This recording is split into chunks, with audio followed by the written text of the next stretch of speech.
When I was in Rome a few years ago, one of the memories that have stuck with me till this day is remembering that I stood in St. Peter's Square and gazing at the vast space, looking at those colonnades, or rather the columns in the square, the piazza.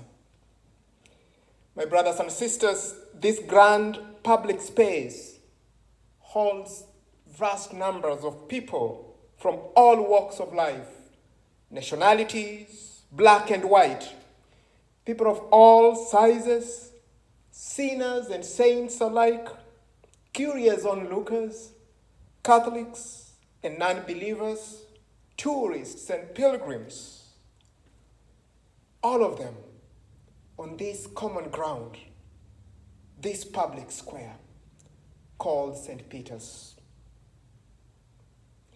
Brothers and sisters, this piazza symbolically reaches out to inspire. The columns reach out as two motherly arms of the church, reaching out to embrace each one of us, sinners and saints alike. In fact, St. Peter's Square literally reaches out to the city next there, creating a transitional space, if you like, between the secular space of the city and the spiritual space of the basilica. Two arms of God in this magnificent art that reaches out to embrace us, no matter who we are. No matter who we are, brothers and sisters. In today's gospel, the message is about those two arms of God that reach out to embrace each one of us, no matter who we are. Today, a Canaanite woman sets the world on fire with her message that no matter who we are members of one family, the family of God. So we encounter a woman who comes up to Jesus asking for his mercy for her daughter who is tormented by a demon. Now remember, Canaanites had long been displaced with the Israelites when they took their land. The Israelites even enslaved Canaanites in those early years. It was easy to look down on a Canaanite because they were not considered part of God's chosen people.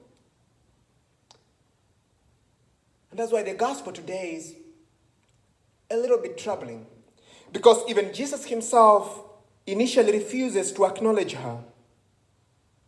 And the disciples, as we have seen them elsewhere, seek to have this Canaanite woman dismissed altogether. Maybe like the Canaanite woman, you are the outsider, or have been treated as such. Or maybe we're like the disciples who claim to be part of the inner circle. And we tend to dismiss others because they don't belong, because they're different from us. Their politics, their religion, their nationality, their language.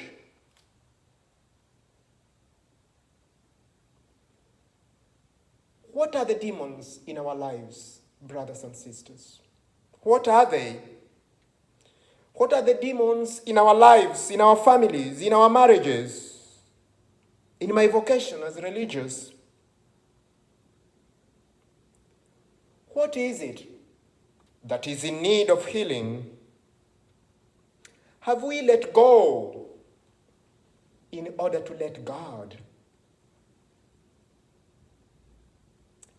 Look at this woman in the gospel. Jesus tells her, "O woman of great faith, Let it be done for you as you wish. She brings the demon and the sickness of her daughter to Jesus. The question is, have we brought ourselves and our struggles and our very own to Jesus for healing, for mercy? Have we persisted enough, or we back away easily? Brothers and sisters, even the dogs get the scraps. Even the outsider, the sinner, the excluded, has a share in God's kingdom. And so shall we rise up? Will we rise up and bring our own to Jesus, our needs and our worries to him? Will we? You know, the Lord's table has Jesus sitting at the center and extending those two arms to us. You remember those pictures that portray Jesus and his disciples during the Last Supper?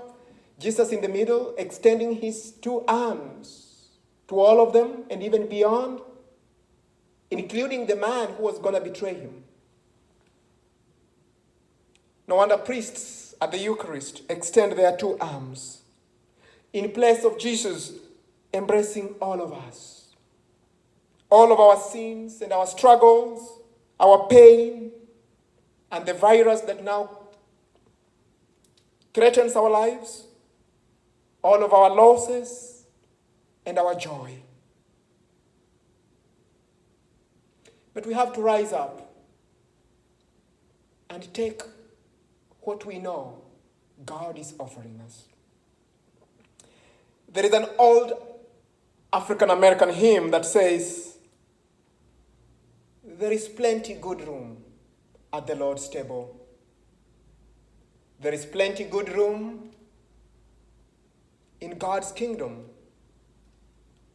Choose your seat and sit down.